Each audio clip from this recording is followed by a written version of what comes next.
Direto para a entrevista do dia com Denise Campos de Toledo. E vamos falar agora sobre as dificuldades do setor automobilístico em 2021, da indústria em geral e as expectativas para 2022. Eu converso com o Luiz Carlos Moraes, que é presidente da Associação Nacional dos Fabricantes de Veículos Automotores, a Anfávia. Luiz Carlos Moraes, boa noite. Boa noite, Denise. É um prazer estar aqui com você, conversando sobre o nosso setor. Pois é, foi um ano muito difícil para o setor automobilístico de modo geral. Houve até uma certa recuperação no mês de novembro, mas ainda está rodando muito abaixo do ano passado. As vendas tiveram queda aí de 23% sobre novembro do ano passado. Agora é um setor que tem vários segmentos. Nós temos problemas maiores com questão de veículos mesmo, de carros, né? De ônibus também. Caminhões tiveram recuperação. Como é que é a avaliação geral hoje?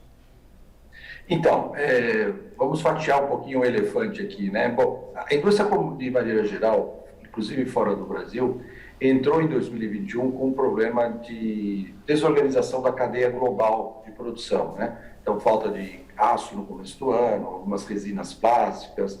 Depois, a gente teve dificuldades também com a logística, navios, containers, além do aumento de custo. E, a partir do segundo trimestre, piorou essa questão dos semicondutores. Então, a gente tem, basicamente, uma dificuldade de atender a demanda que tem hoje no Brasil.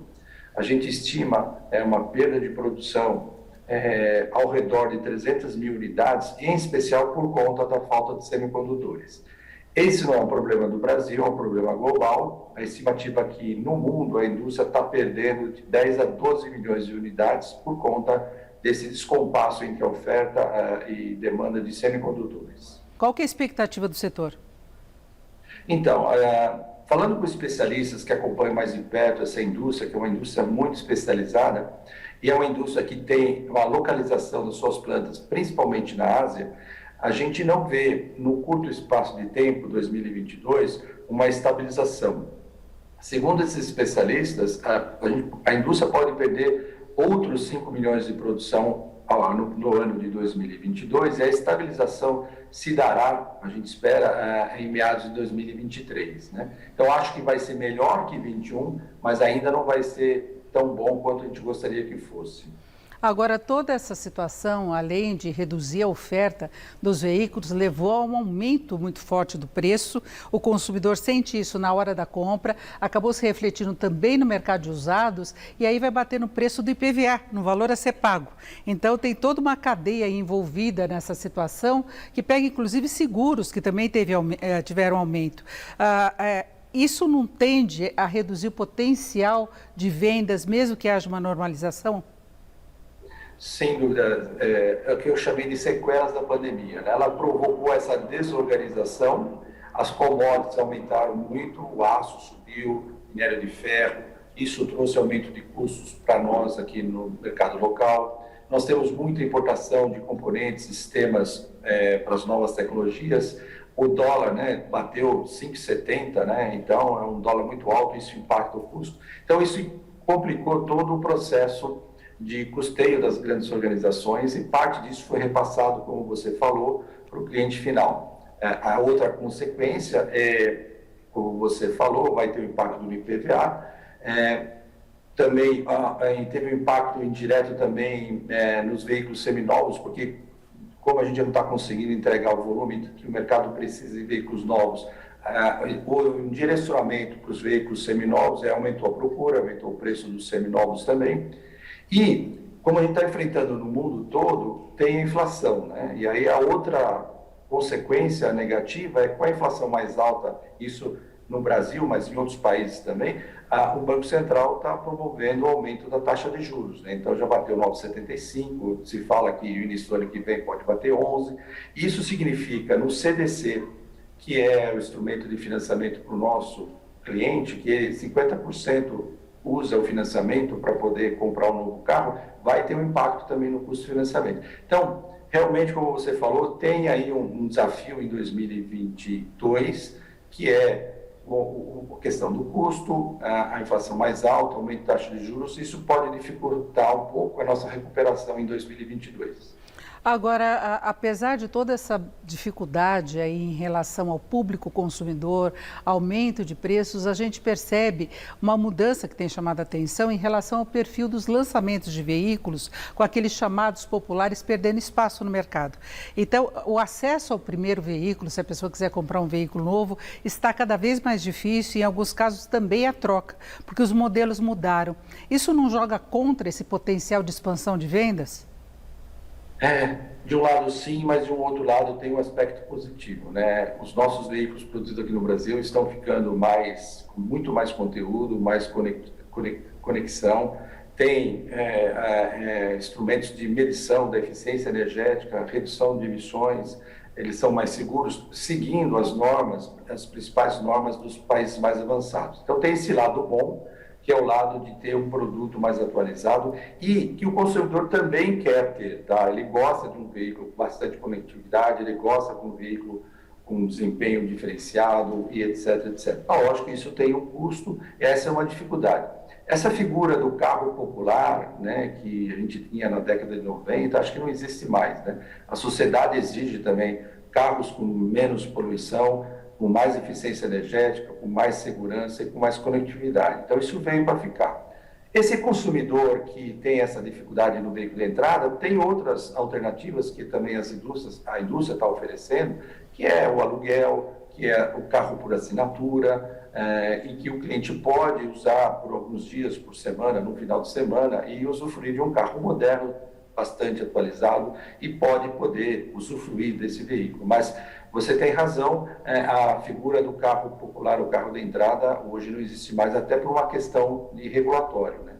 E antes da pandemia, nós chegamos até a falar sobre isso, havia uma mudança também do perfil do comprador. A gente percebia os jovens não querendo mais ter o carro, havia essa preocupação com a questão ambiental, com todos os custos relacionados a imposto, a gasolina. Aliás, tem a gasolina também, os combustíveis entrando nessa questão dos custos agora. A pandemia fez mudar esse movimento que vinha sendo registrado? Então, tinha um movimento na pandemia por conta do medo de aglomeração, o medo do transporte público, então houve um aumento da procura do transporte individual. Agora, com vamos dizer assim, a situação começando a ficar sob controle no Brasil, a gente espera que fique, né, na questão da saúde, a gente percebe já um movimento aumento da procura do transporte público, etc., porque a mobilidade nas grandes cidades também não pode ficar só dependendo do transporte individual. Então, o transporte individual é importante, mas a gente precisa também ter esse sistema de transporte público que atenda toda a demanda da sociedade, trânsito, inclusive em termos de poluição. E a indústria automobilística vai ter de se adaptar necessariamente a essa questão climática, não é? Especialmente na Europa, se pretende utilizar cada vez mais os veículos elétricos, aí tem de ver fonte de abastecimento, toda uma mudança estrutural. Isso, exatamente. Inclusive, nós lançamos o estudo aqui na Anfávia, Descarbonização, em que a gente prevê no cenário mais conservador, vamos dizer assim, que já 32% dos veículos novos em 2035 já serão com algum grau de eletrificação, ou pode ser um plug-in, ou pode ser um híbrido, ou pode ser um puro elétrico, ou no cenário mais na direção da tendência global, mais de 60% dos veículos novos lá em 2035 serão com essas novas tecnologias. O que significa isso? Não é só uma transformação da indústria automobilística, isso sim, porque nós vamos ter que mudar nossas fábricas, adaptar, desenvolver fornecedores, desenvolver pesquisa e desenvolvimento para as condições brasileiras, preparar a rede de concessionários, mas também um grande fluxo de investimentos na infraestrutura. Então, a gente estudou lá que para atender essa demanda, nós vamos ter que ter pelo menos 150 mil postos de recarga nas principais cidades e rodovias do Brasil. Isso significa, Denise, um investimento de 14 bilhões em infraestrutura. Nós vamos precisar de 1,5% mais de geração e distribuição de energia elétrica, além de outras tecnologias que algumas empresas estão analisando, né? A utilização de biocombustíveis, né, que é uma combinação boa, que ajuda na questão ambiental e não depende tanto da infraestrutura. Então, a indústria está se preparando para esse desafio, mas ela traz com essa reformulação, com essa reestruturação, outras demandas que poderão atrair novos investimentos no Brasil. em infraestrutura, em energia, em biocombustível. Então, a gente vê com muito bons olhos que essa transformação da indústria trará novos empregos, novos investimentos para o país. Agora, a gente está falando das dificuldades do setor automobilístico, dessas mudanças. Agora, a indústria como um todo no país, ela vem patinando no processo de retomada já há bastante tempo, não conseguiu compensar perdas de crises anteriores, de recessão, vem aí de vários meses de queda de produção no geral. Não é apenas o problema da indústria automobilística. Aí, estruturalmente, pensando em reformas, o que seria importante mudar na economia brasileira para fortalecer a indústria em geral, para atrair investimentos e favorecer mais a indústria automobilística? A gente defende isso para a indústria de transformação em geral, Denise. A gente não pode ficar com esse custo que você conhece muito bem, o custo que nós chamamos de custo Brasil. Nós, Anfávia, com outras entidades de outros setores, estamos trabalhando também como medir esse custo Brasil e como fazer sugestões para reduzir o custo Brasil. Outra coisa é a carga tributária, né, que é muito forte, muitos resíduos tributários, créditos tributários que a gente não consegue resolver. A gente precisa ter uma eficiência no país como um todo, incluindo a infraestrutura. Se não for feito isso, a gente vai ficar sempre, como eu falo, né, exportando soja, petróleo e minério de ferro. Eu falo isso muito porque eu respeito muito essas indústrias, são muito importantes para o Brasil, mas a indústria de transformação é que tem um emprego diferenciado, uma renda diferenciada, que faz muita pesquisa e desenvolvimento, e por isso que a gente defende realmente as reformas estruturais, como você mencionou, para que a gente possa ser competitivo e poder não só atender o mercado consumidor aqui no Brasil, que é muito grande, é muito importante, mas também ser uma plataforma de exportação. A nossa ideia é que esses investimentos que eu mencionei sejam utilizados para atender os principais mercados da América Latina e outros mercados por aí. Na verdade, alguns anos atrás se imaginava o Brasil como uma plataforma de exportação do setor automobilístico, o que não se confirmou. Nós tivemos, inclusive, montadoras saindo aqui do Brasil e queda das exportações também neste ano, né? Então, a gente está exportando, a gente estima 370, 380 mil veículos de exportação esse ano. Isso, em média, vai 10 a 15% do que a gente produz localmente. A gente precisaria ter pelo menos 40% a 50% do total produzido no Brasil sendo destinado às exportações. Que isso ganha volume para a montadora, para a cadeia de fornecedores, ganha eficiência, gera divisas, né? E você tem uma utilização da capacidade mais eficiente. Então, esse é o nosso objetivo, também ser uma plataforma, inclusive nessa fase de investimentos dessas novas tecnologias que eu mencionei, na direção da eletrificação dos biocombustíveis, etc., também ser uma plataforma de exportação. Né?